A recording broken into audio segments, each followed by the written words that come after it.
بسم اللہ الرحمن الرحیم اللہم صلی علی سیدنا مولانا محمد وعلی آل سیدنا مولانا محمد وبارک وسلم۔ کل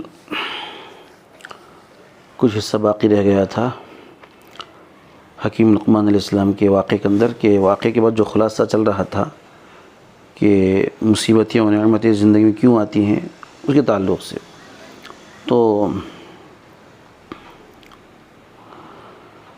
مولانا رومی رحمۃ اللہ علیہ فرماتے ہیں کہ نفس کو مجاہدے میں ڈالے بغیر، مجاہدہ بولے تو نفس کے خلاف چلنا، نفس کی خواہشات کے خلاف، نفس کو تکلیف ہونے کا کام کرنا، وہ کرے بغیر قلب کے اندر، دل کے اندر وہ نور حق کا نور پیدا نہیں ہوتا جو ایمان تحقیقی اور معیت خاصہ الہیہ کا ادراک کر لے۔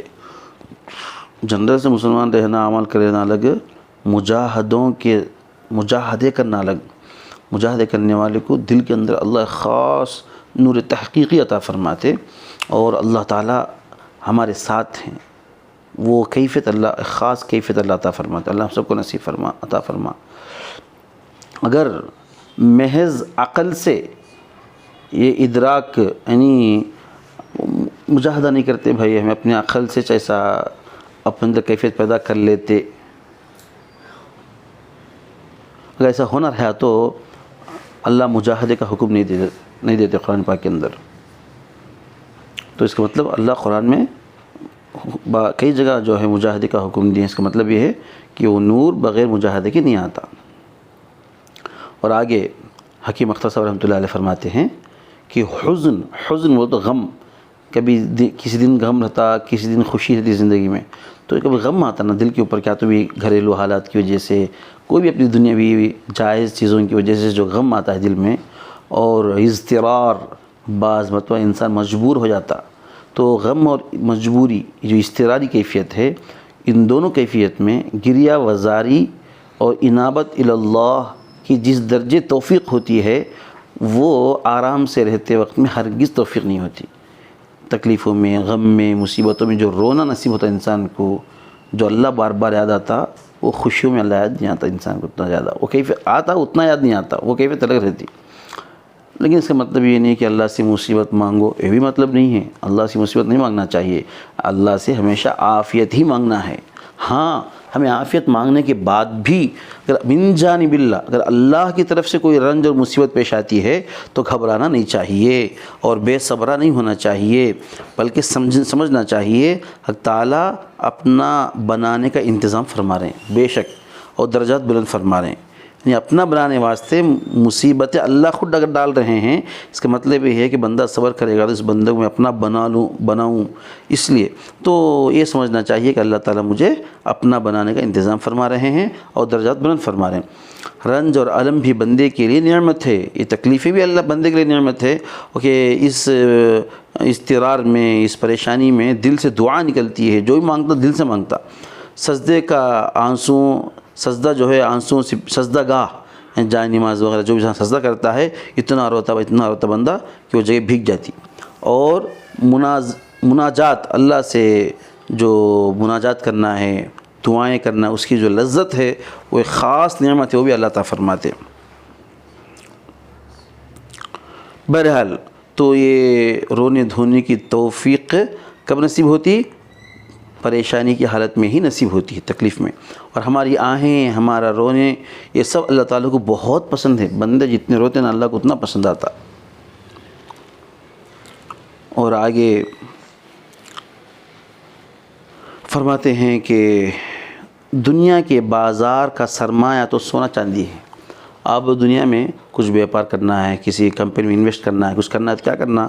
اسے پیسہ ہونا، گولڈ ہونا، سلور ہونا، یہ دنیا کے، یعنی پونجی بولتے نا، ہم تیلگو میں پیٹو بڑی بولتے، تو دنیا کی پونجی انویسٹ کرنے کا جو آئٹم ہے، کیش ہے یا تو گولڈ یا سلور، یہ چیزوں سے انویسٹ کرتے نا، انویسٹمنٹ۔ لیکن اللہ تعالیٰ کی بارگاہ کا انویسٹمنٹ کیا ہے؟ عشق ہے، اور دو رونے والی آنکھیں ہیں۔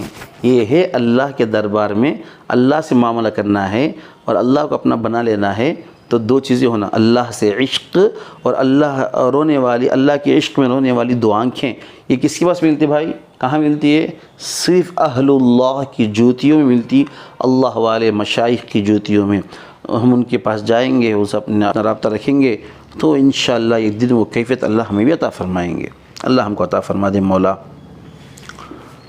تو اگر اللہ کے علاوہ، اللہ کے عشق کے علاوہ کسی اور کے لیے رو رہا ہے تو رونا بیکار ہے۔ یہ فرما رہے ہیں تکلیفوں پر صبر کرنا اگرچہ بہت کڑوی چیز ہے لیکن زبردست کیمیا ہیں۔ کیمیا بولے تو آپ کو معلوم، پتھر کو سونا بنانا، یعنی ایک آدمی کے پاس ایسا ایک ہنر آ گیا کہ ساری دنیا کے لوہا یا پتھر کو وہ کیمیکل ہے یوز کرے تو وہ سونا بن جاتا، گولڈ بن جاتا، تو کتنا بڑا کروڑ پتی بن جاتا۔ تو ویسا اچھے اگر اللہ کے قریب ہونا ہے، اللہ کو حاصل کرنا، اللہ کو پانا ہے، اللہ سے عشق و تعلق پیدا کرنا ہے، اس کے لیے صبر ہے نا زبردست کیمیا ہے، سالک کو کندن بنا دیتا ہے۔ اللہ اکبر۔ جو مقامات سال ہا سال کے مجاہدوں اور ذکر و شغل سے نہیں ملتے، یعنی کئی سال تک ذکر فکر ہمیشہ عبادت میں رہنے کے بعد بھی جو ایمان کا مقام حاصل نہیں ہوتا، وہ صبر کی برکت سے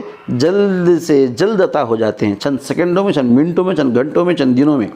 لہذا سالک کو چاہیے کہ صبر کی تلخی، صبر کی کڑواہٹ کو اس نعمت عظمیٰ کی وجہ سے شیریں نہیں سمجھے، جو آئندہ اللہ کے مقام ملنے والا ہے اس کو سامنے رکھ کر اس صبر کی کڑواہٹ کو میٹھا سمجھے۔ چند دن کی تکلیف ہے، پھر ہنسنا ہی ہنسنا ہے۔ اللہ ہم سب کو عطا فرما مولا۔ اللہ تعالیٰ آدھی جان مجاہدات میں لے لیتے ہیں، یا اللہ، اللہ تعالیٰ آدھی جان کہاں لے لیتے ہیں؟ مجاہدات میں لے لیتے ہیں، لیکن اس آدھی جان کے عوض سینکڑوں جانیں وہ صاحب کرم عنایت فرماتا ہے۔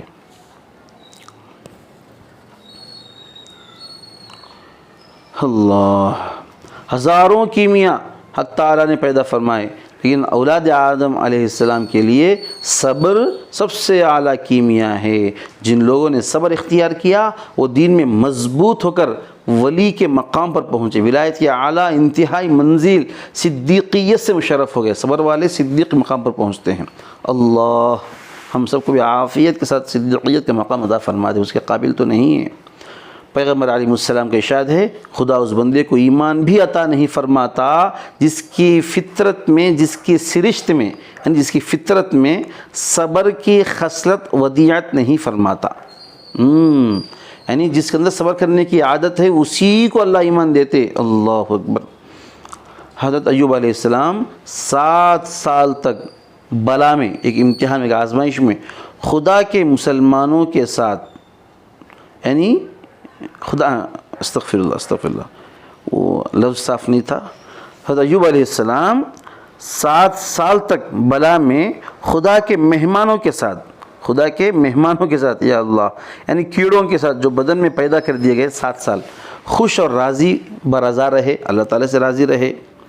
جب حضرت ایوب علیہ السلام کو اس بلا سے نجات ملی اور شفا مرحمت کی گئی تو کسی نے دریافت کیا کہ حضرت زمانہ بلا میں، یعنی آزمائش کا جو وقت آپ پر گزرا ہے وہ ٹائم میں 7 سال، آپ زیادہ اس وقت خوش تھے یا اب جو آرام سے ہیں شفا کی حالت میں، آپ کوئی جو کیڑا نہیں، کوئی تکلیف نہیں آپ کو، تو اس وقت زیادہ خوش ہیں آپ؟ ارشاد فرمایا کہ اللہ کا شکر ہے انہوں نے عافیت کی نعمت سے مشرف فرمایا۔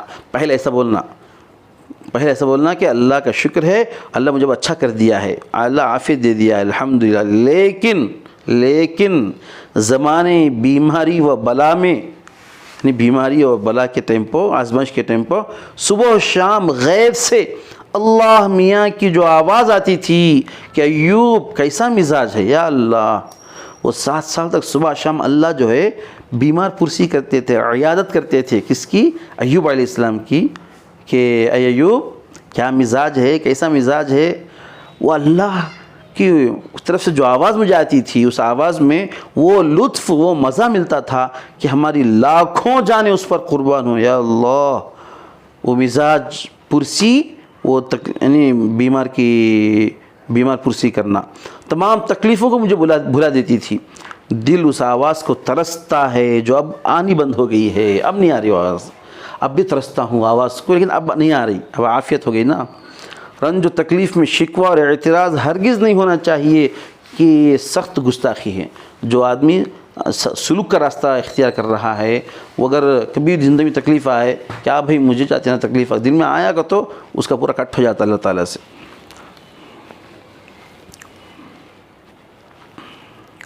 تو غلام کی صفت یہی ہے نا کہ آقا جس طرح رکھتا اس طرح غلام راضی رہنا پڑتا۔ اللہ تعالیٰ ہم سب کو جو ہے عافیت والی زندگی نصیب فرمائے، اور جس حالت میں ہم جس حالت میں بھی رکھیں اس پر ہم اللہ کو راضی رہنے کا مزاج بنائیں۔ اس کے لیے ضروری ہے اہل اللہ سے تعلق، اہل اللہ سے رابطہ، اور اللہ تعالیٰ کا ذکر، قرآن پاک کی تلاوت، اور گناہوں سے توبہ استغفار، بندوں کے حقوق ادا کرنا، اللہ تعالیٰ کے حقوق ادا کرنا۔ اللہ تعالیٰ ہم سب کو عمل کی توفیق عطا فرمائے۔ سبحان اللہ بحمدہ، سبحانک اللہم وبحمدک، نشہد ان لا الہ الا انت، نستغفرک ونتوب الیک۔ سبحان ربک رب العزۃ عما یصفون، وسلام علی المرسلین، الحمد للہ رب العالمین۔